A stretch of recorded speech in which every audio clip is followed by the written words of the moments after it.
When Russia invaded Ukraine, Adam Wellman felt compelled to go and help refugees fleeing Ukraine who were arriving at the Polish border.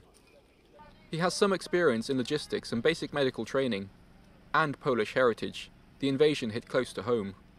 This trip was primarily a reconnaissance trip. This was to be able to go out, find out what is required on the ground, what the logistic systems are, how they operate, what the organisations out there need, and how we can get things here and get them out there. I didn't want to presume what was needed.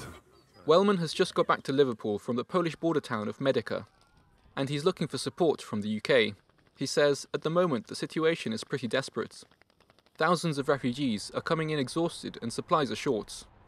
The Ukrainians are a remarkably stoic and determined people, but the people that you interact with at the border, they are close to breaking, and it's clear, they're exhausted. Ukrainian refugees are walking dozens of kilometers to get to Poland under tiring conditions. Last week, temperatures reached -18 degrees at night. You see an awful lot of kids carrying their siblings, you see an awful lot of children pushing wheelchairs and pushchairs.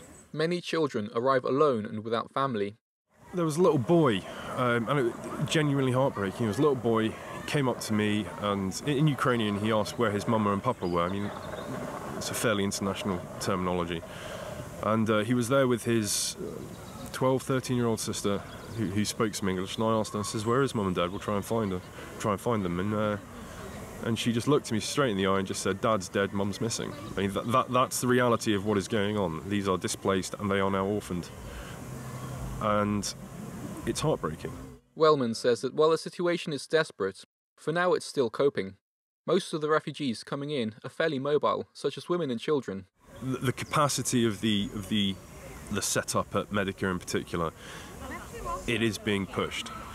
There are quiet times a day where you only get a couple of thousand per hour, and there are busy times a day where the queue goes kilometres into Ukraine, 5 abreast, waiting to cross the border. But he says that soon there will likely be more elderly people, and many more with complex needs. So now he's collecting supplies to take back and working with charities offering much needed support. We're collecting trauma kits, tourniquets, chest seals, trauma bandages. We've already managed to source a defibrillator. We're attempting to find a couple more. We're trying to find a couple of small portable ECGs, and as well as a lot of hygiene products and nappies and things like that, just to get out there and help supply some of these real essentials which are becoming ever more difficult to get hold of. Wellman recommends that if British people want to offer help and provide essential supplies to Ukrainian refugees, they should contact organisations that are out on the border.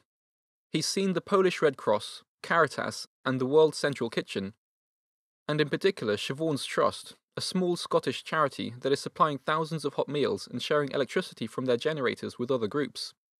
Malcolm Hudson, NTD News.